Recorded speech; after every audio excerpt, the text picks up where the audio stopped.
All right. Yeah. I press record, turn my head, and my earbud goes flying out of my head. Anyway. All right. So we are going to start our yin practice. And I want to thank you all for coming and joining me this evening. The first pose we're going to start in is Sukhasana, or easy pose. So if you want to prop your hips up on a blanket or a bolster, you're going to sit with your legs either crossed. Find a good spot here. So my knees are bent, my legs are crossed. And you can sit up tall. So the hips on the bolster allow your knees to open and kind of be lower than your hips, but it's not required. If you sit just on your bottom, that's fine too. You can close your eyes or take a soft gaze. And we're gonna check in. So we do our little verbal check-in with each other when we enter class, and then now we have to come to the harder stuff, which is checking in with yourself.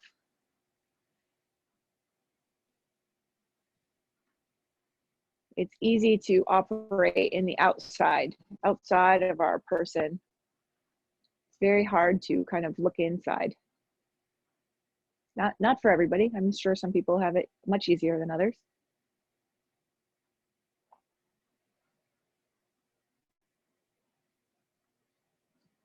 So maybe you start with the easier stuff and just notice, your body touching the floor or the props. How your knees feel when they're bent, your seat, your arms resting against your sides. Those things are a little bit more obvious.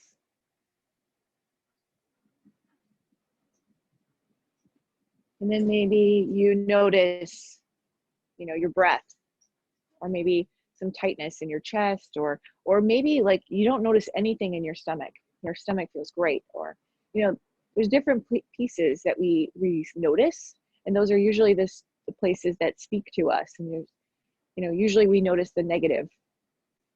See if you can notice positive things. Usually it's the thing that's the quietest, the thing that you don't notice.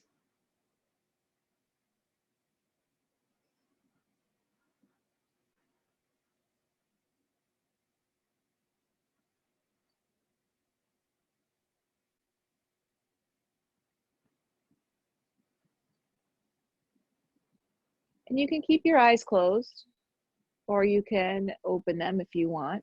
And we're just going to place our right hand on the floor next to us, and the left arm we can bring up and over. You can rest your head in your hand.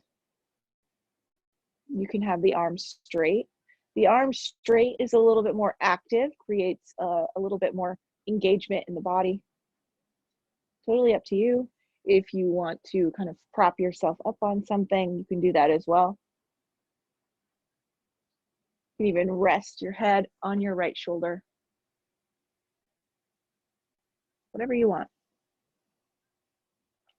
You just want to take care that our left hip is still placed down on the floor or bolster. We're going to breathe into that left side.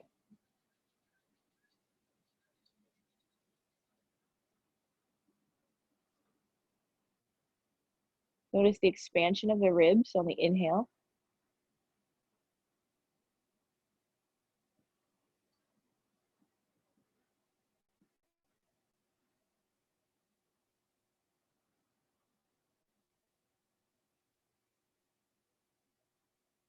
And we'll start to slowly move ourselves back up to our seated upright posture. Check in, notice, and then we'll move the left hand to the floor. The right arm can come up and over. Maybe it's straight, whatever variation you want. And just because you do it one way on the left doesn't mean you have to do it the same on the right, or vice versa. So we're not symmetrical. And then we're breathing into that right side.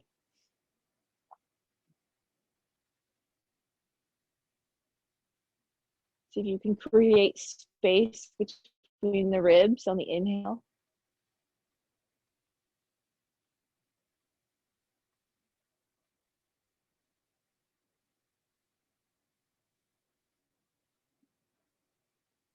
And take just a couple more breaths.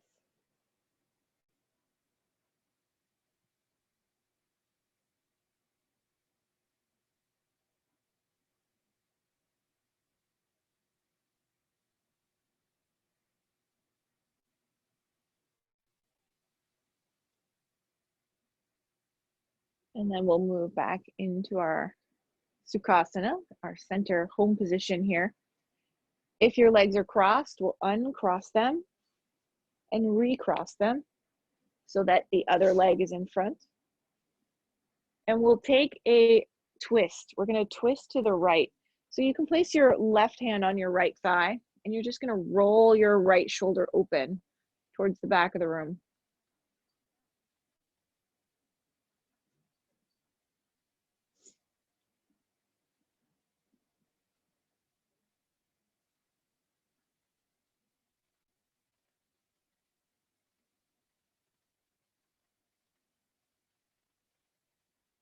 Try to maintain a full breath on the inhale and exhale. Sometimes when we twist, it kind of, more effort is involved to actually take a deep breath. Just make sure you're still doing that.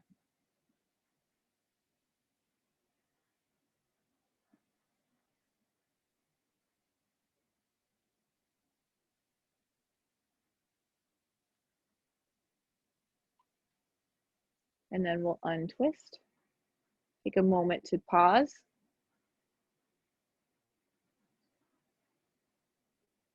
And then we'll twist to the left. The right hand can come to the left thigh.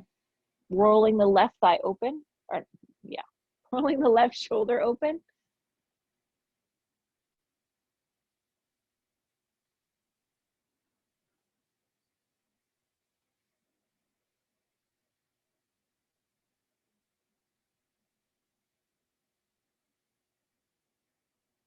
And coming back to that full breath.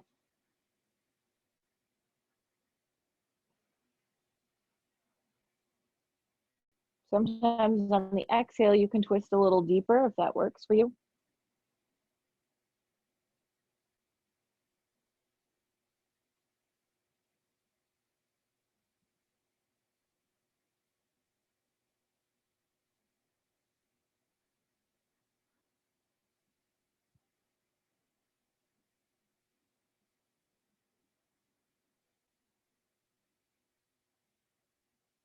And then we'll untwist.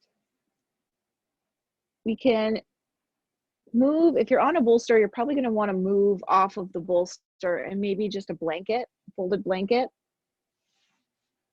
For me, I find that it's too high on the bolster. And we're going to bring our feet together out in front of us. So this is butterfly pose.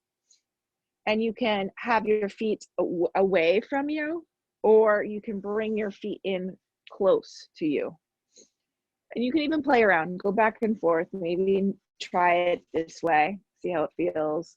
Bring them in, see how it feels. You can also place a block between your feet on the shortest height.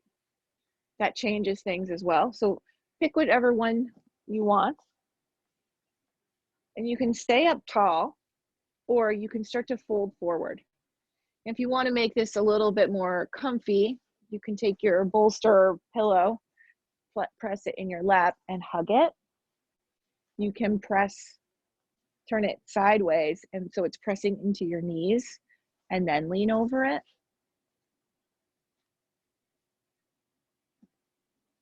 So your choice. So you can even hang on to your feet. Now, we're not pulling ourselves down, we're allowing ourselves to fold. And in yin, your body, you come to kind of an edge, and you're not fully pressing into your edge, but you're kind of notice where your edge is, maybe back off a little bit. And then as your edge starts to move, so as you're folding forward, you might notice that you can go a little deeper. So you can allow yourself to go a little deeper if you want.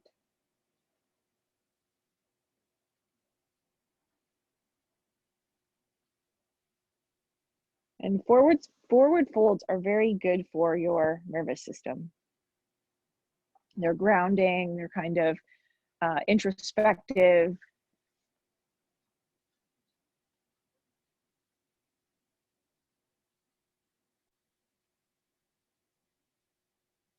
You're actually literally looking at yourself when you're in a forward fold.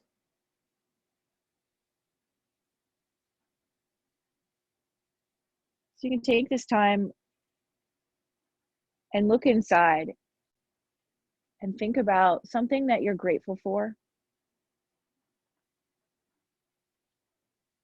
something that you appreciate, or maybe even kind of count your blessing a little bit. Think of a couple things, think of one thing.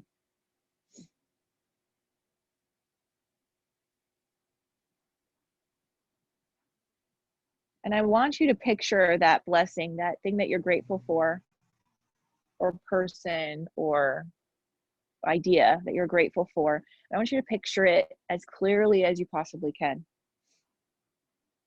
Maybe think about how it feels, how it smells, how it looks, how it moves, if it does, if it moves, those kinds of things.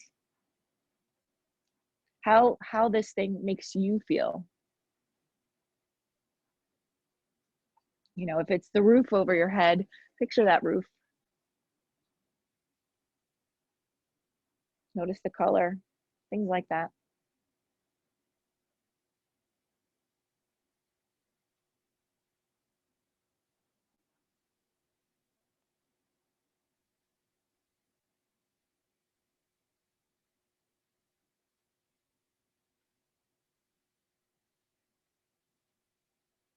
So we're going to take 4 more breaths here.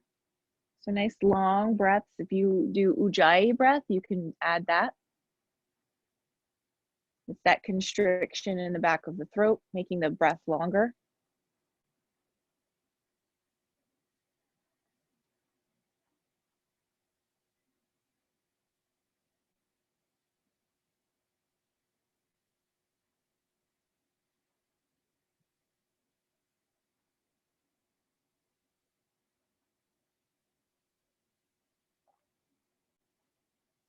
Now we'll start to move back to our upright position. You can bring the knees together. You can even use your hands to bring the knees together.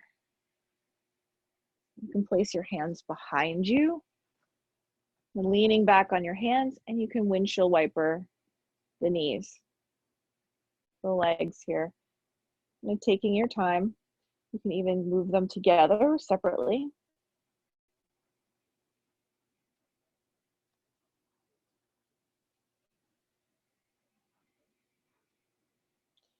And be interested in how things feel or how things can change.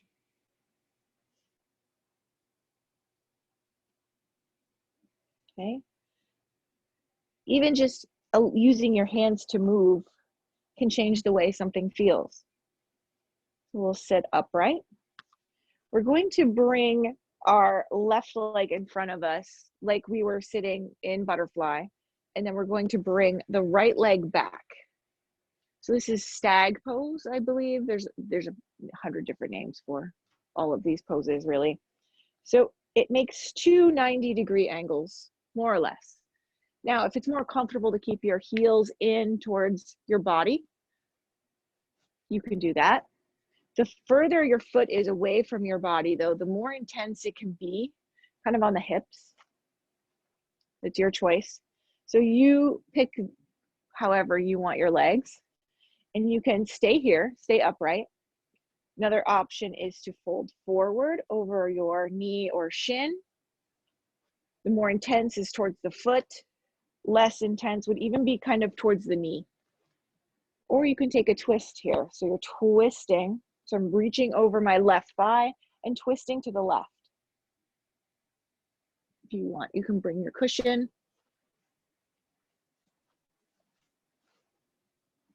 bring it to the left.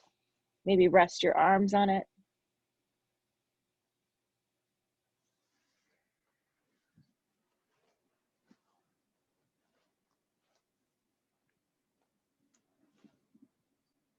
So this is another forward fold.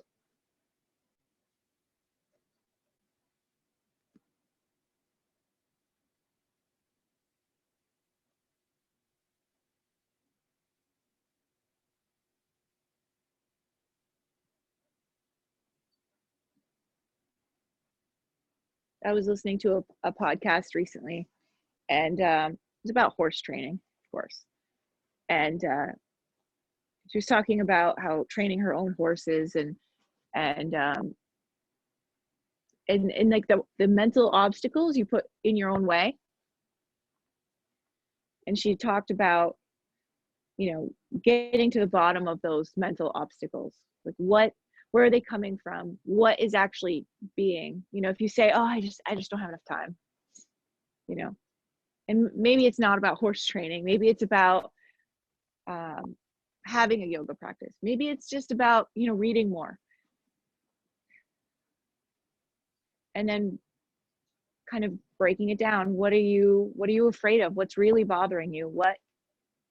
What's the issue? You know, if it was reading more, maybe it's a little bit of fear about being isolated even further. Maybe it's fear of thinking too much. You know, I mean, obviously it's different for everybody. So I'm struggling right now with kind of breaking free of the television. I feel like I'm chained to it at this point.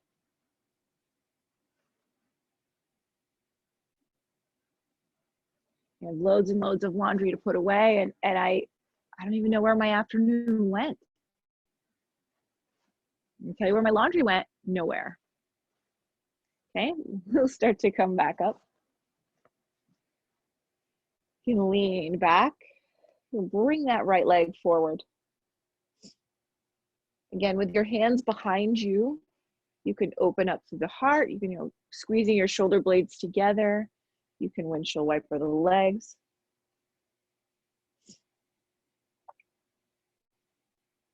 And now we're going to do the same thing on the other side. So the right leg is bent in front of you, like half of our butterfly. The left leg comes back. Again, it's probably less intense to have your heels in, close to your body, more intense to have them away. When we folding forward over the foot, it's probably a little bit more intense, but folding over the knee or even this open space to your right is less intense. So, you know, not everything has to be super intense. This is one of the things I had to learn in yoga is I don't have to go to the most extreme variation of a pose. Like there's no actual benefit to that. You know, I remember just starting out, not having any clue as to what I was doing. And I still kind of think of myself as a beginner, but I would like refuse to use the blocks. I'm like, I can do this. But I wasn't, you know, I was probably putting myself into positions that aren't healthy for my body. And I certainly wasn't listening to it. You know, my body, that is. I was a lot younger though, so I could get away with more.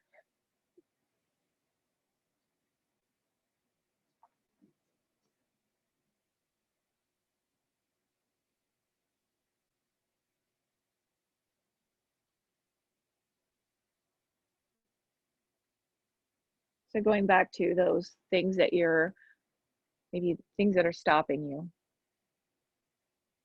what's getting in your way.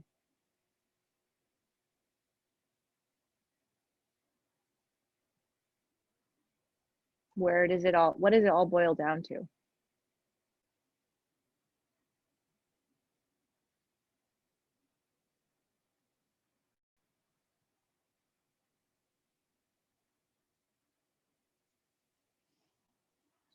So as your body starts to open up, maybe you go a little deeper. You may have discovered that your position on the right and your position on the left look a little different. Maybe they feel different.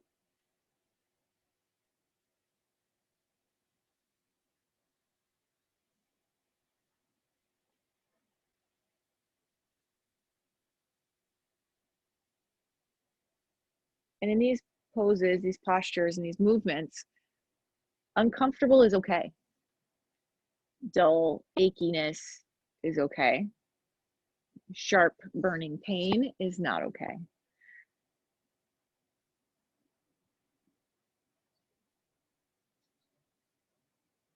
So if you're in a position and it starts to hurt, you ask yourself, is it actually hurting or am I just uncomfortable?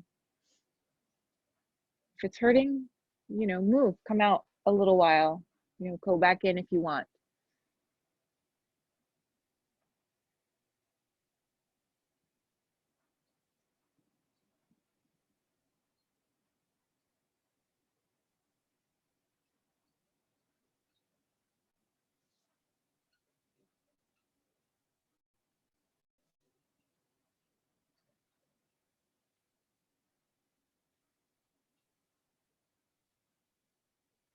Take just a few more breaths here on this side.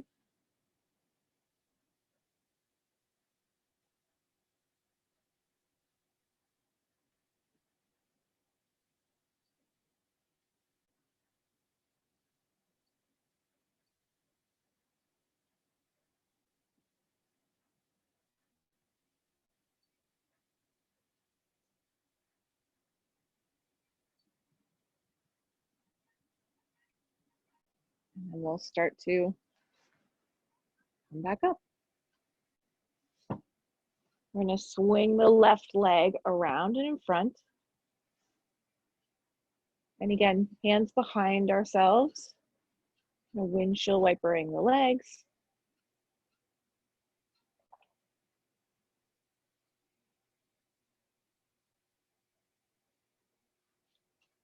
Okay, coming back to a seated position.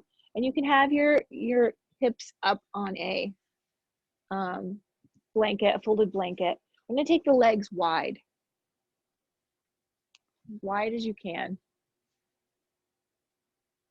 And let's flex the feet. Let's flex the feet back towards the shins. Really engage, sit up tall. And now we'll relax the legs.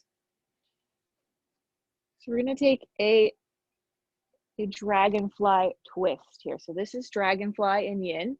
We're going to place our left arm, our left hand down on the floor. You can use a block. Have your left forearm on the floor. And the right arm will come up towards the ceiling. So you're turning your torso, kind of looking up towards the ceiling. The right arm can be up. You can put it on your hip. You can, like we did earlier in Sukhasana, you can rest your head. You can rest your... This one's kind of a, for me anyway, not very comfortable pose. It's definitely sitting with uncomfortable.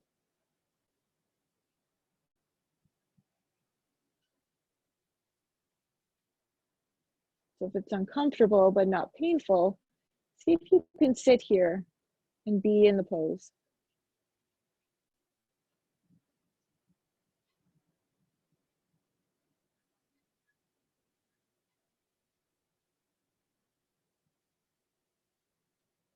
We're going to take 3 more full breaths here on this side.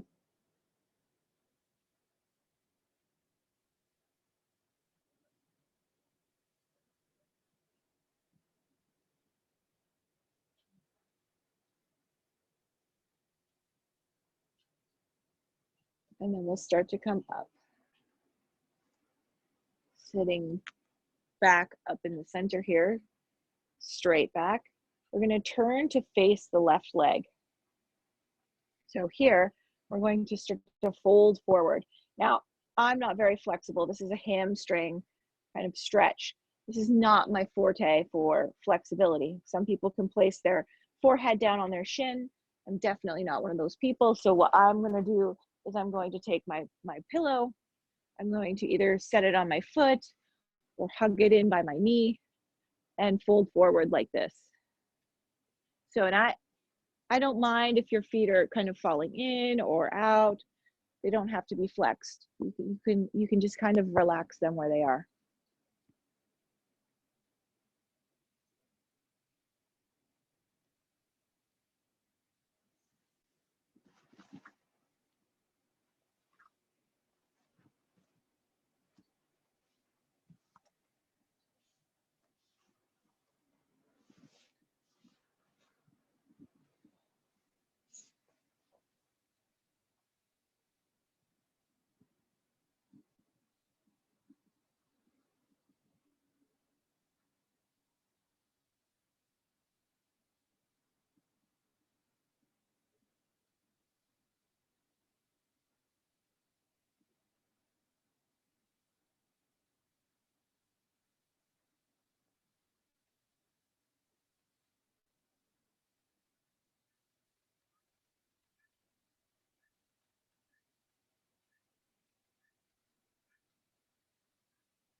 And as your body opens up, if it does, you can start to go a little deeper. But we're never forcing. It's the surest way of getting hurt, is forcing it.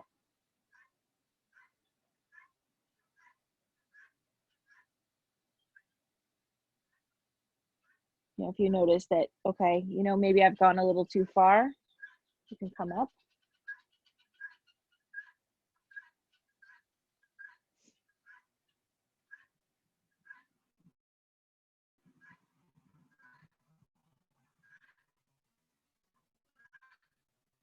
Okay, we'll come all the way up again. Place our hands and take your to a tabletop, a reverse tabletop, a reverse plank, or just bounce the legs, windshield wiper, anything you want. Excuse me. Open the legs again for our dragonfly. And we're going to do the other side. Now we'll do the right side. The right forearm, right elbow can come to the inner thigh. You can place it on a block or a book or something. You can rest your head in your hand. You can bring your arm up and over.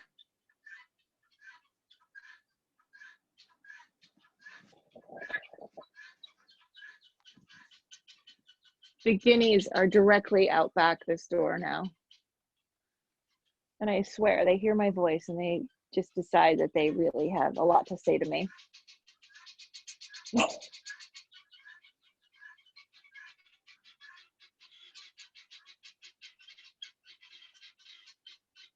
So we're twisting the torso and bringing the left shoulder up towards the ceiling. You can bring your gaze up to the ceiling. That's comfortable. Your left hand can be on your hip or overhead.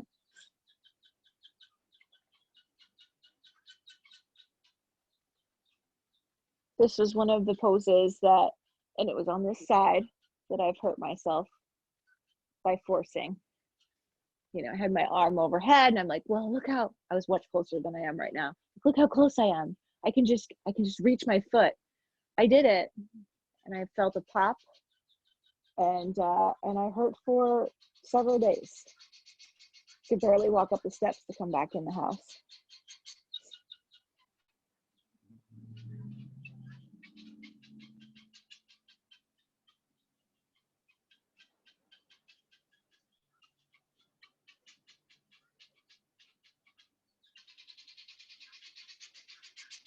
One of the parts of yoga is self-study. And you know, I actually thought that self-study in yoga was not studying the self, but like, you know, studying stuff online and researching, and, you know, and it might be part of that, but, you know, it's studying yourself. Where are you competitive? Where can you relax?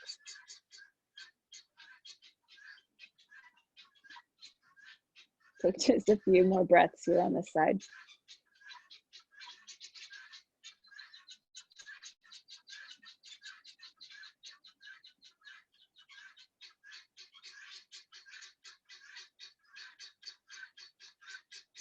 And we'll start to come up. Come up nice and slow. You know, sometimes you come out of a pose and you just can't go right back into another one. So maybe you take a little break, bring your arms back, and wiggle around. Do whatever you need to do. You take that reverse table again. Now we'll move to the right side with our fold. So you sit up tall and then start to fold forward. Again, it might not be very folded, it might be very upright, and that's cool. If you're feeling it, you're doing it. It's not about what it looks like. I think that's why yin is my favorite. So it doesn't really matter what you look like in the pose. You know, if the purpose is you know, stretching the hamstrings and you know, those kinds of things, then if you're feeling a hamstring stretch, then you're doing it. You know, some things are meant for stretch, some are for compression, and some are for the twist or torsion.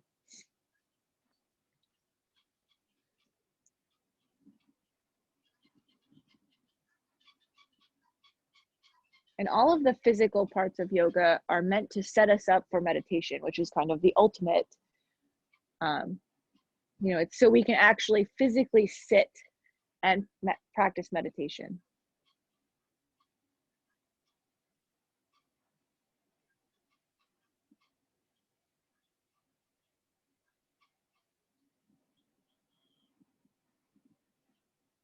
I really struggle in that area. I struggle to sit anywhere.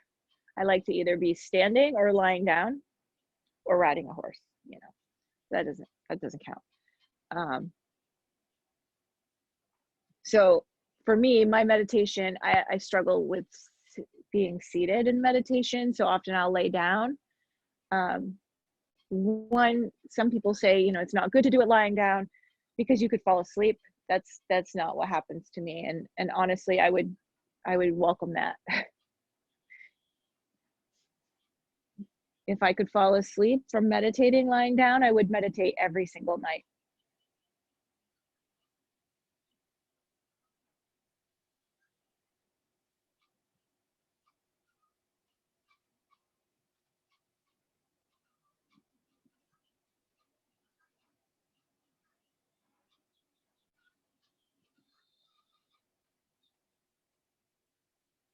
Okay, we'll just take a couple more breaths here.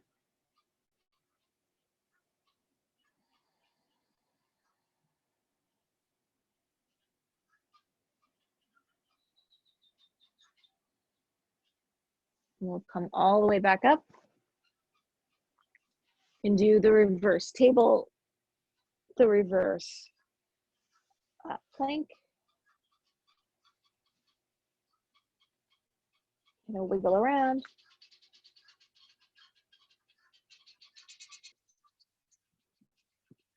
Oh, those birds. One final fold here in this series. We're going to take a wide leg forward fold. So this is our dragonfly again. And we can fold forward here. So my stepson can fold completely over, put his forehead on the floor. Again, this is not my area of flexibility. You can place your bolster on the edge and place your forehead on it. You can hug it in, rest your chin on it. Be creative.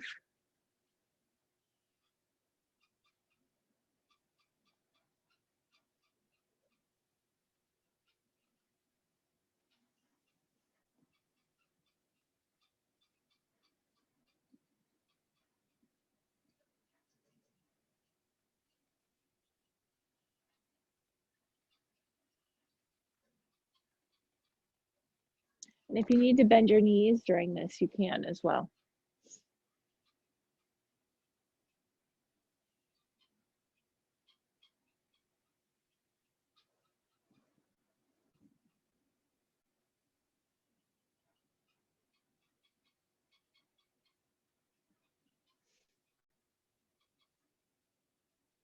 Just gonna do 6 more breaths here on the side or in this position.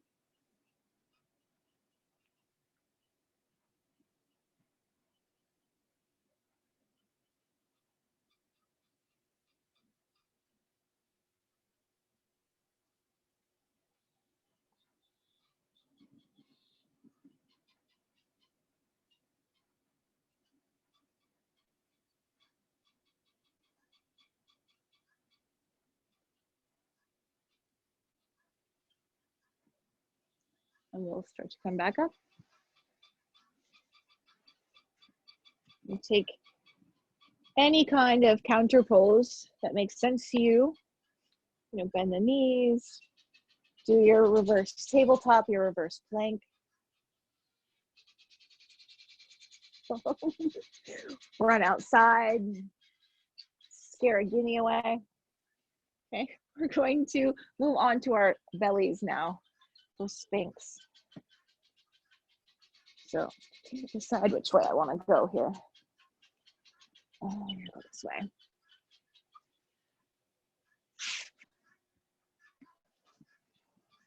So we're laying flat on our belly. And if your back is tender, you can do baby crocodile, which is having your hands in front of you, and you can place your forehead down on your hands. Now, the further forward your elbows are, the least intense it is. And the closer your elbows get to being directly underneath your shoulders, the more intense it is.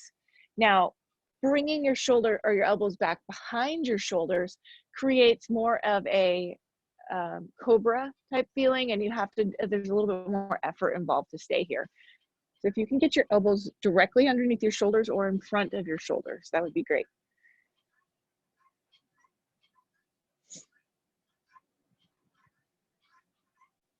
You can concentrate or think about softening the lower back.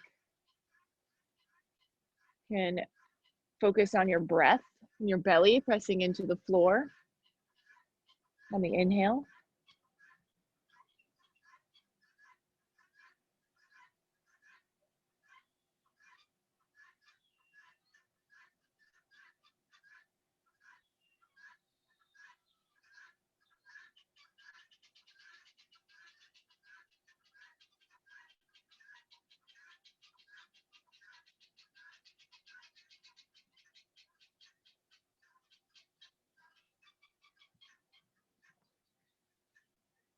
I hope no one's traumatized by bird sounds.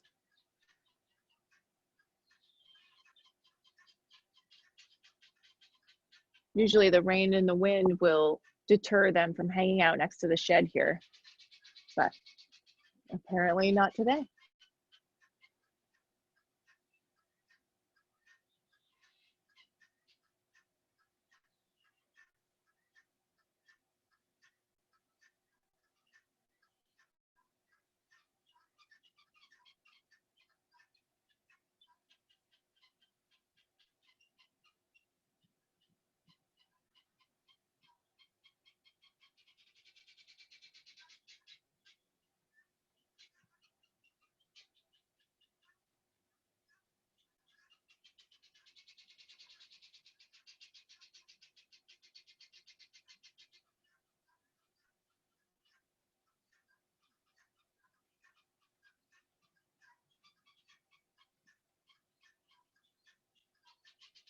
And start to lower your upper body down.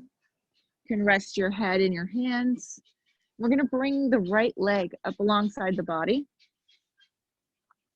And then if you want a side bend here, you can bring your right elbow towards your right knee, making the left side of your body longer than the right. And you can lower your head down, or you can prop your head up in your hands. For me, it's with the earbuds, it's better to have my head propped up.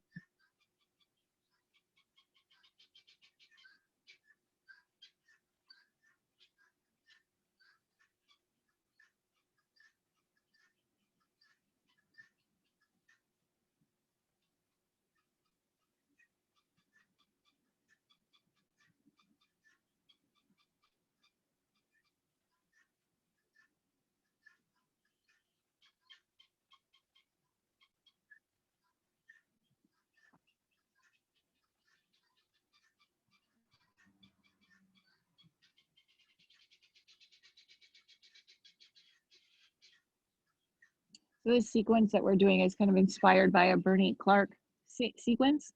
And he has a couple books out on yin yoga that are very good. And if you are interested in more like, you know, he talks about meridians and the different body parts that are actually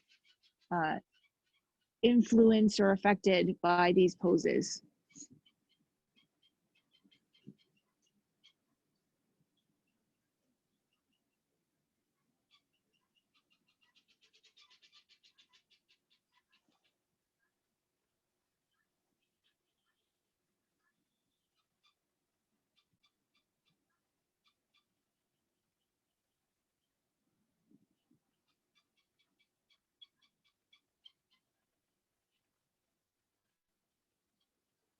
We'll bring the right leg back to meet the left.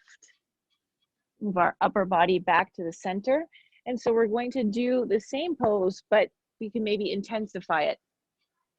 So you can add more compression. You can add more compression by bending the knees and having the feet up. You can start to straighten the arms, although that's too much effort for me. So I like to take a bolster and place it underneath my chest with my arms over top, and then bend my knees.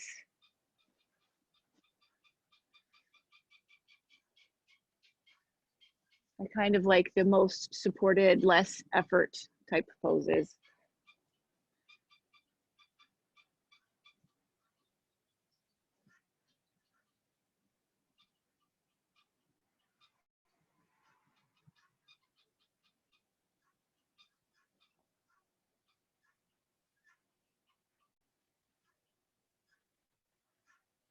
So in yin, we're working on the connective tissue to help allow us to sit more comfortably in meditation. Most of our yoga practices, like that you would do like here, we don't actually sit and do the meditation. In some classes, some people will do that in a meditation at the end of class. But you know, after class, maybe you get a drink of water and maybe try sitting and meditating for 3 minutes.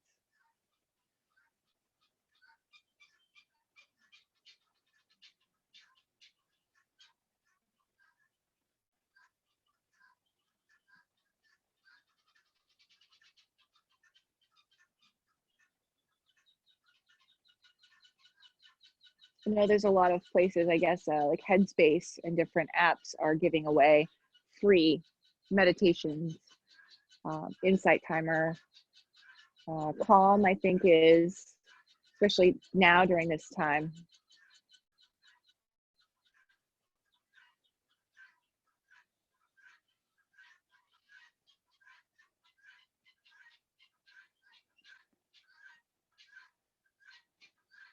I mean, and there's meditations on YouTube as well. You can even find one that you like and just keep playing it each time. You know, you don't have to mix it up. It doesn't have to be different every time.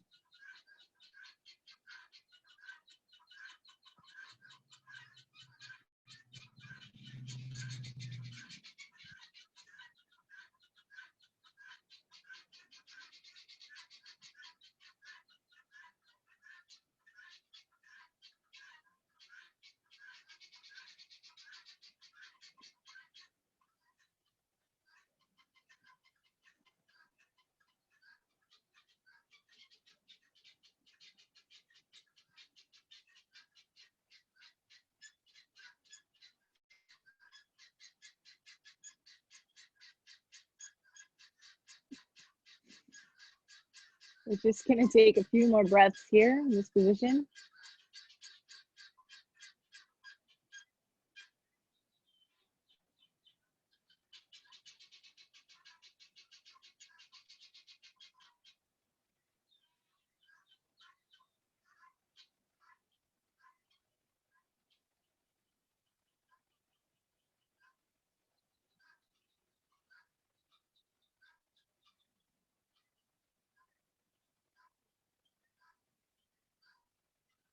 If you have your legs up, you can lower them down. You can start to move your props out of the way if you use props to position yourself. We're going to bring the left leg up and alongside the body. You can start to bring your right elbow towards your left knee. Sorry, your left elbow towards your left knee. You can prop your head on your right hand.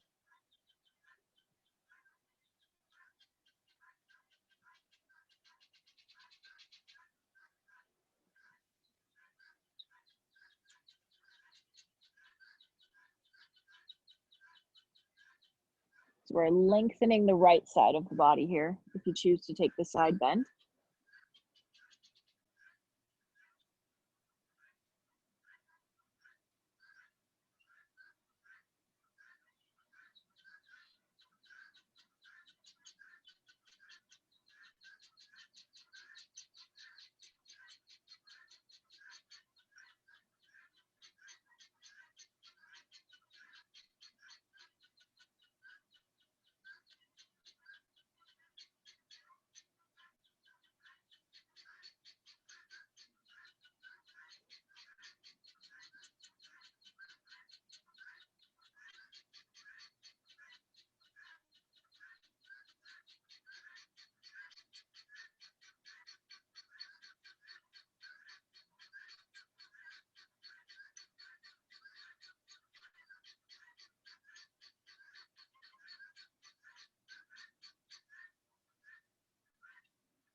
You can do just a few more breaths here on this side.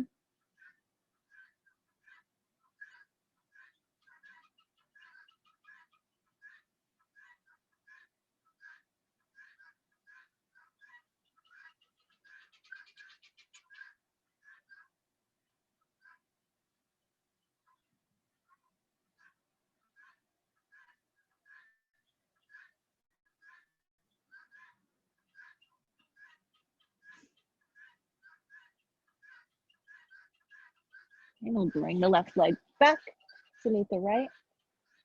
And we're going to extend the right arm out alongside, kind of directly out to our right.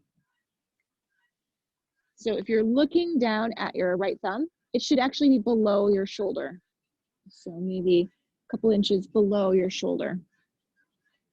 And then you're gonna roll back onto that right arm. So you can use your left leg as a kickstand to prop yourself up. You can use your left hand to prop yourself up.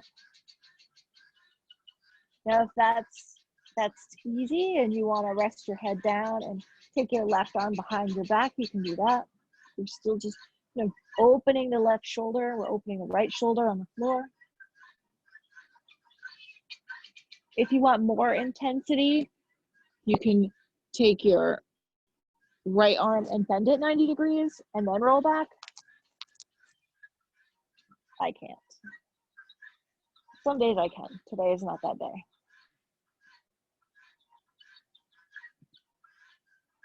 Part of self-study is kind of noticing what you can do today.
Take a couple more breaths here on this side.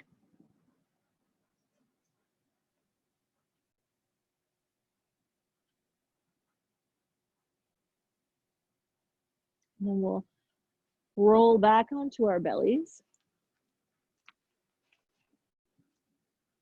And we'll switch sides. You can take a moment before you switch, or you can just roll right into it.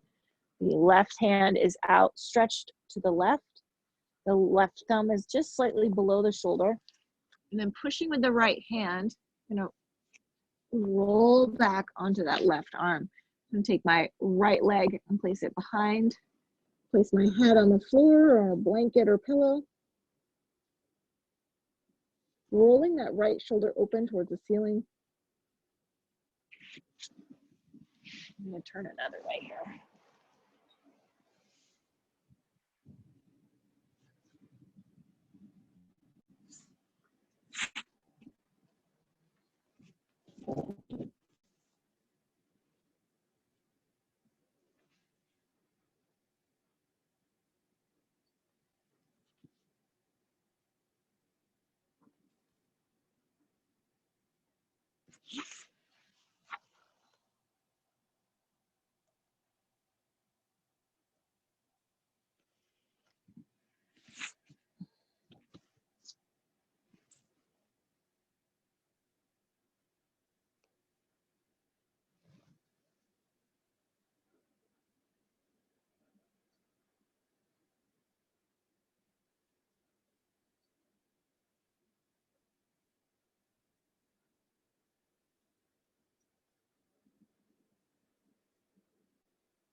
Take a few more breaths here on this side.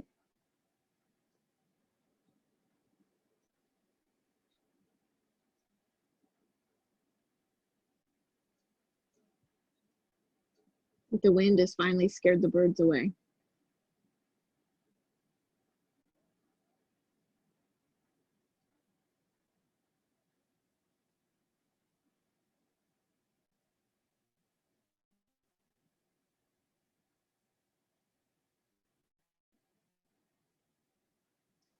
Roll back onto the belly. You can take a down dog. You can come through tabletop. Take a few cat and cow positions. You're kind of moving back and forth, whatever your body needs. And I think that's like the most important part of self-study as far as the asana is concerned is, what does your body need after this? And what does your body need after that? So figure it out, kind of add it in. It kind of customizes your practice. And then we're gonna lay back on our backs. Well, here, let me say that you could take pigeon or swan if you want. So moving from down dog, you'll bring maybe your right knee forward first, lower down. If you want something that's maybe a little bit kinder to the hip flexors, you can take figure 4. So this can be done upright. You can do it this way, or you can lay back and, like, you know, I like to take the most relaxing, kind of less effort way possible here. And you're going to cross the ankle over the opposite knee. You can stay here and push that thigh away. So I have my left ankle over my right knee, and I'm pushing my left thigh away. So that's option number 1. Option number 2 is I can reach through and grab the back of my thigh. Takes a little bit to kind of get a hang of that. And then option number 3 is to reach for the shin. So that's the kind of the most intense on the hip and the knee. So find what one works for you today. And if you want regular pigeon, you can do that. Pigeon or swan.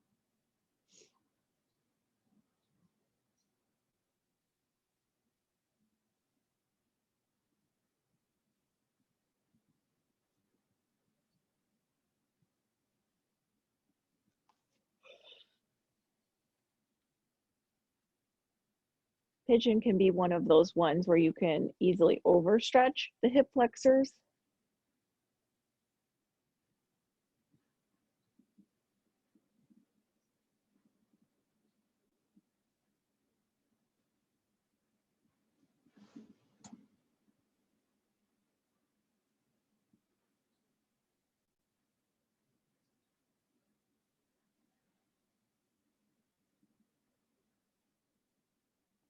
I think I'm about ready to cover myself with a blanket here, but you wouldn't be able to see any of the poses.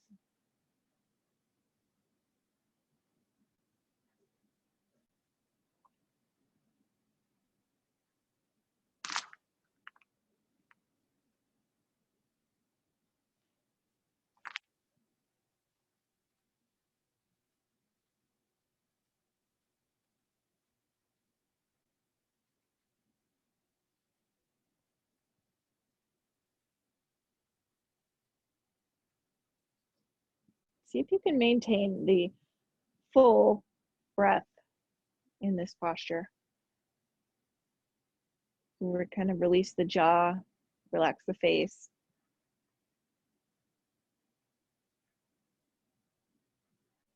Another one of Bernie Clark's sayings is tension anywhere in the body is tension everywhere in the body.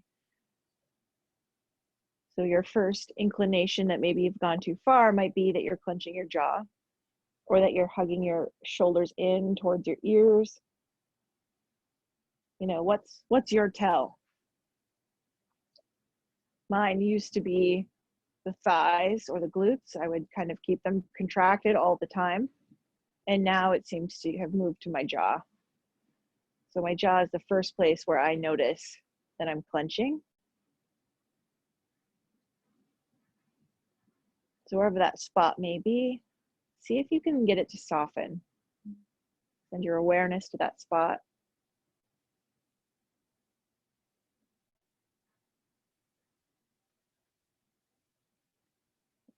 Look for areas of tension. And we're not looking at it like it's the bad guy. We're just looking at it kind of with a level of curiosity.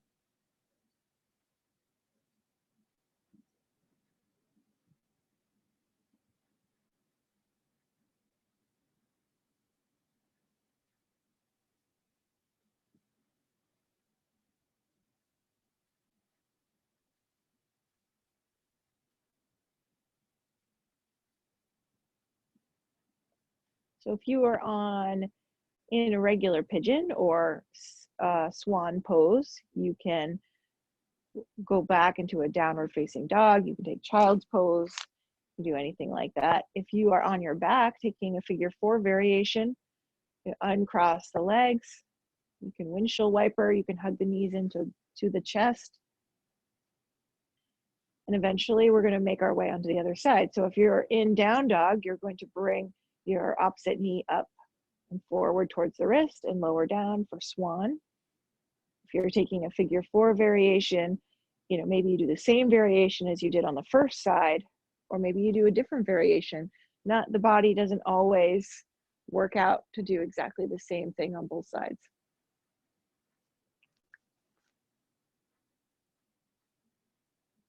So you take your variation.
And then notice what's going through your mind right now. Are you focusing on the breath, your posture, how your body feels, or are you making a list? Are you worrying? Are you counting your blessings? Are you thinking about the next pose, the next thing to say? Are you thinking about something that happened in the past? My hope for you is that you can be in the moment, or at least find some peace throughout this practice. Maybe it's tiny moments, kind of piecing of relaxation. Tiny moments escaping the things that you cannot control. Or just setting them aside anyway.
So take a few more moments on this side.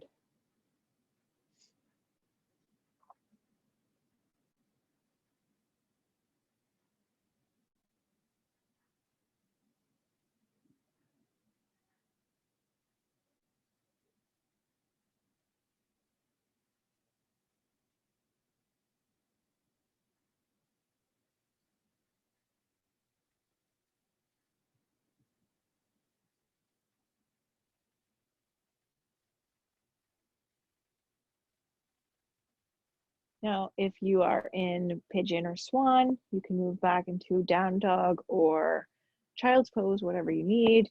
If you are on your back in a figure 4 variation, you can uncross the legs. You can hug the knees in towards the chest. Then you rock side to side.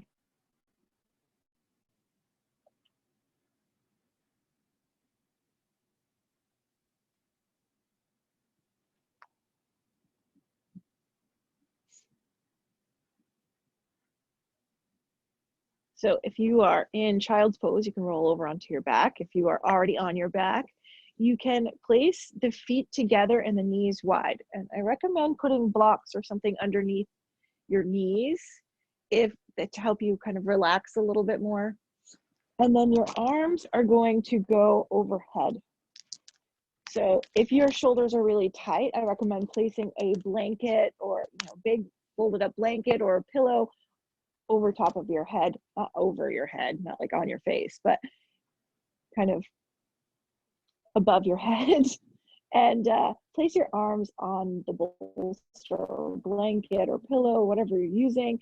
You can get creative and find something around the room, stack of books, an ottoman. If your arms are really tight, you can put it there.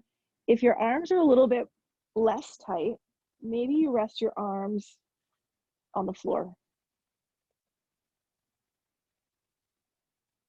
If you want to create a little bit more opening sensation, you can take a rolled up towel or blanket and place it right underneath your rib cage. So kind of just below the armpit, kind of where a heart monitor would go, perhaps. You place it right there, kind of in your thoracic spine, so up rib cage area. can also place it lengthwise up and down your spine.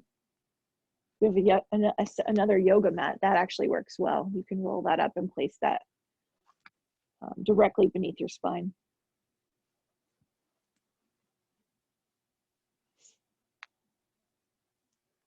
And then look for areas of tension. Look for areas of comfort.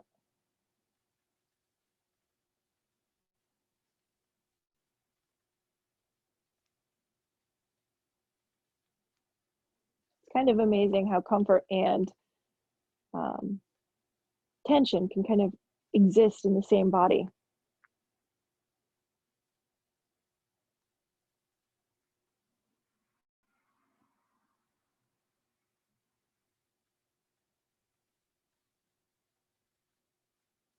You know, I very rarely notice my arms and how they feel because they don't really feel like anything.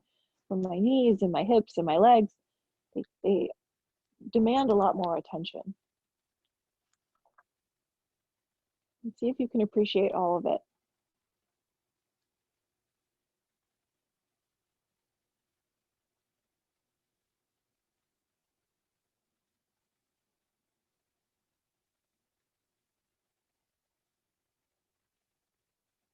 If your legs are uncomfortable with the feet together, knees wide, you can have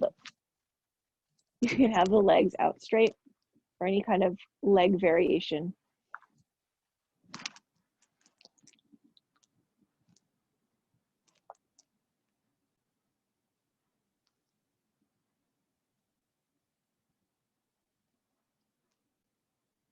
And let's do a 3-part breath here, or inhaling a third of the way and pausing, inhaling another third and pause, and inhale all the way. You can pause or just go right to the exhale. So you're bringing the breath low into the belly. Inhale a third, pause, inhale another third, pause, and inhale the rest of the way. Pause if you want, and then exhale. Let's do a couple rounds on our own.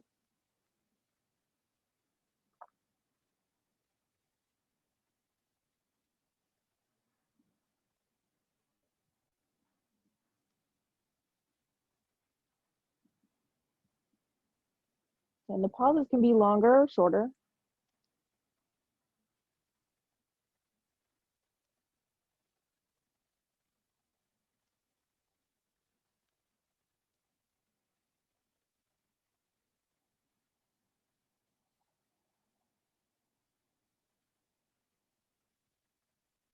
And see if you can start to lengthen the time it takes you to exhale.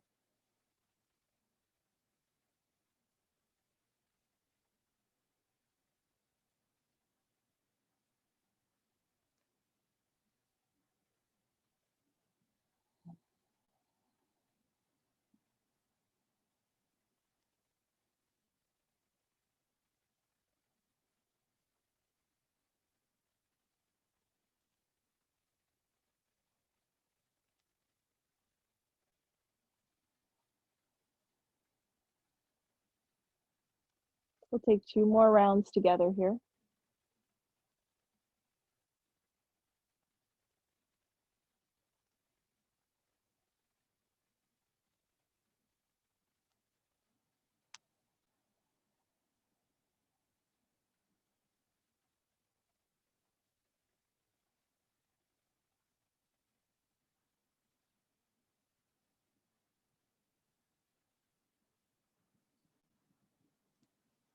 And start to bring your arms back towards the body. You can give yourself a hug. You can bring the knees up and give them a hug. Rock side to side.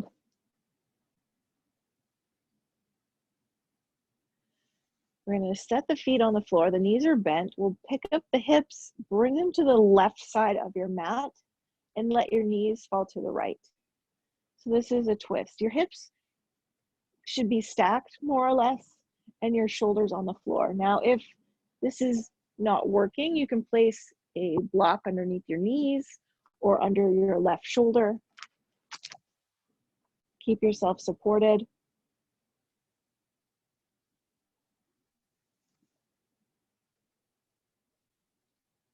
If you want to continue with the stretch, you can turn to look over your left shoulder.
Do 2 more minutes on this side.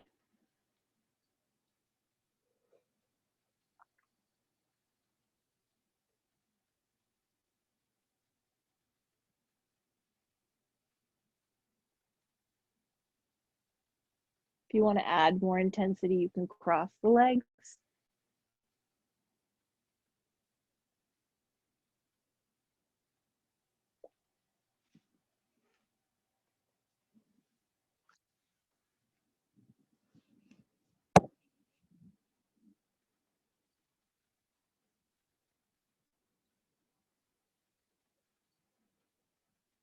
And soften the jaw.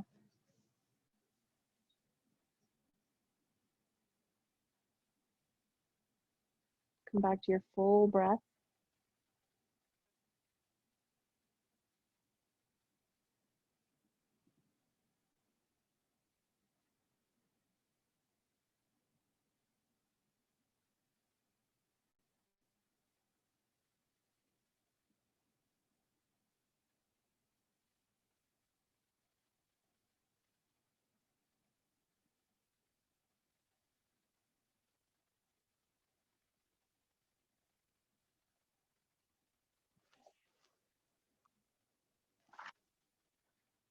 Start to untwist.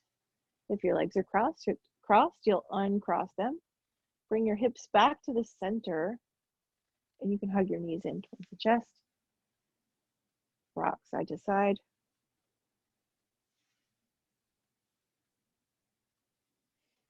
You can set your feet back on the floor. You can bring your hips to the right side of your mat and let your knees fall to the left. Again, they can be the knees propped up or the shoulder propped up. If you want to increase or continue with the twist, you can look over your right shoulder. If you want to add intensity, you can cross at the knees.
Again, relaxing the jaw,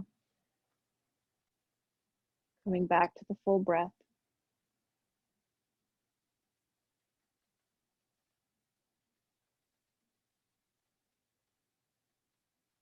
And these reminders are basically things that I have to tell myself because I end up breathing all in my chest and clenching my jaw.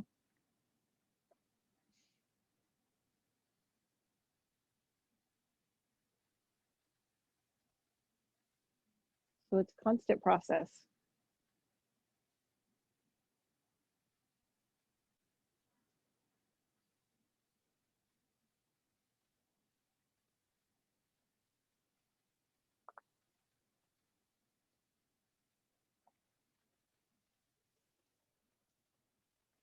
We'll do 2 more minutes here on the side.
We'll start to untwist, uncross the legs if you have them crossed. Bring your hips back to the center of the mat and hug your knees in towards your chest. Now we'll be moving into our Savasana or final relaxation pose. If you need to put your legs up the wall for a bit, prop your legs up, take any final poses or moves that you need, go ahead and do that. I am going to move to a seated position, but find something that works for you.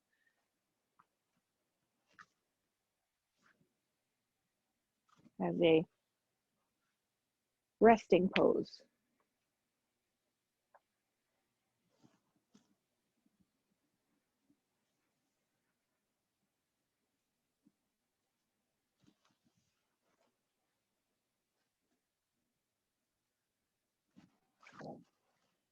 We're going to do a rotation of awareness. So once you're settled in your relaxing pose, I'm going to name off body parts. And I want you to bring your awareness to those body parts, but I don't want you to do anything.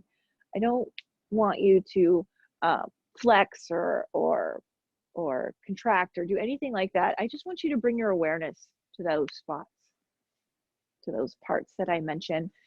And then I'm going to quickly move on to other parts. So we're not lingering on any parts. You're just moving with my voice to the next body part. We'll start on the right side. Your thumb in the right hand, index finger, middle finger, ring finger, and little finger. The palm of your right hand, the back of your hand, your right wrist, your right forearm, elbow, upper arm, and shoulder. Moving over to the left hand, your thumb, index finger, ring finger, oh, sorry, middle finger, ring finger, and little finger. The palm of your left hand, the back of your left hand, your wrist, forearm, elbow, upper arm, your left shoulder, all your fingers, both hands, both forearms, both elbows, both upper arms, both shoulders. Now bring your awareness to the right foot, your right big toe, second toe, third toe, fourth toe, and fifth toe. The bottom of your right foot, the top of your right foot, your right heel, your right ankle, the lower leg, the knee, the upper leg, the right side of your hip and pelvis. Bring your awareness over to the left side, the left foot, the big toe, second toe, third toe, fourth toe, and fifth toe, the bottom of your left foot, the top of your left foot, your left heel, ankle, lower leg, knee, upper leg, the left side of your hip and pelvis, both feet, all toes, both ankles, both lower legs, both knees, both upper legs, both sides of your hips and pelvis, your low belly, your upper belly, your low ribs, your chest, your collarbones, your low back, mid back, and upper back, the right side of your neck, the left side of your neck, the right side of your jaw, the left side of your jaw,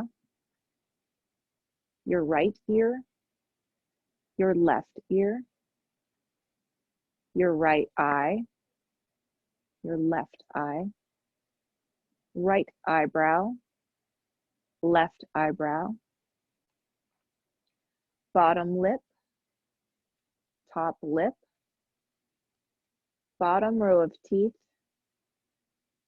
top row of teeth, your tongue, the inside of your mouth, your right nostril, your left nostril, the bridge of your nose, the middle of your forehead, the top of your head, the back of your head, your whole head, both arms and hands, both legs and feet, the front of your body, the back of your body, your entire head, your whole body, your whole body, your whole body.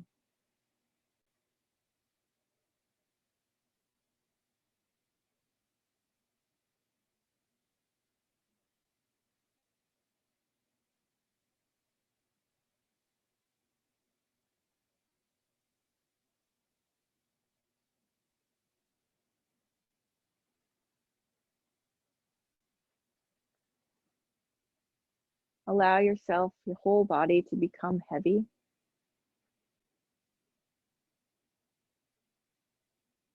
And very, very comfortable.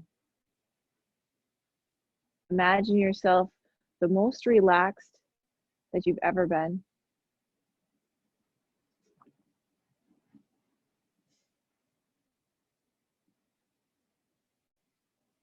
Imagine that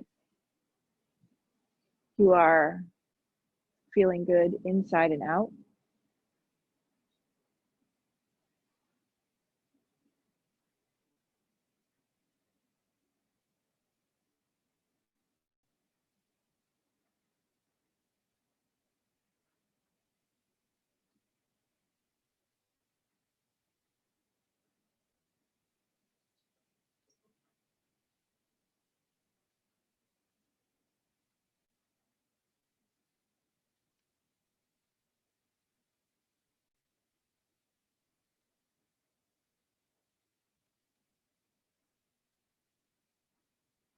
You can bring your awareness to your breath. And just notice the breath. Notice the gentle and natural rise and fall of your belly and chest as you breathe.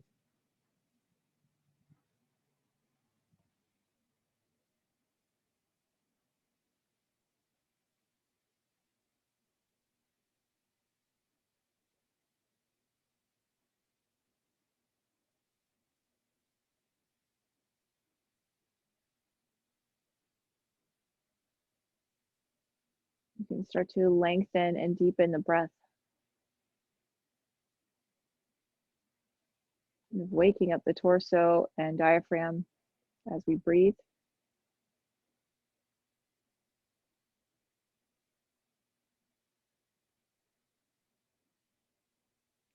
Start to make some small movements, wiggling the fingers and the toes.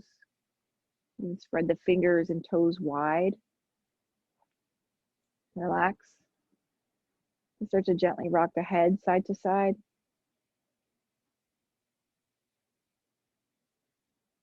And start to make bigger moves if you want, wrist and ankle rolls, or even take a big stretch.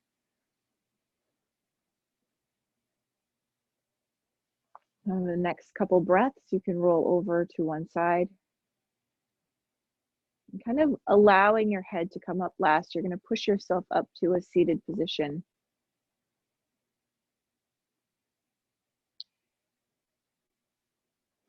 And then we'll bring our palms together. So in kind of prayer hands or Anjali Mudra. This is a mudra of gratitude.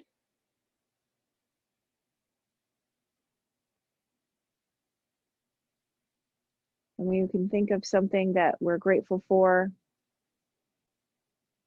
And I'm grateful for you all showing up and grateful for you practicing with me this evening. We can place our hands over our heart. May we all feel loved, grateful, and connected. And may we have the strength, courage, and balance to overcome all the obstacles before us. From my heart to your heart, peace. Thank you, thank you, thank you for joining me.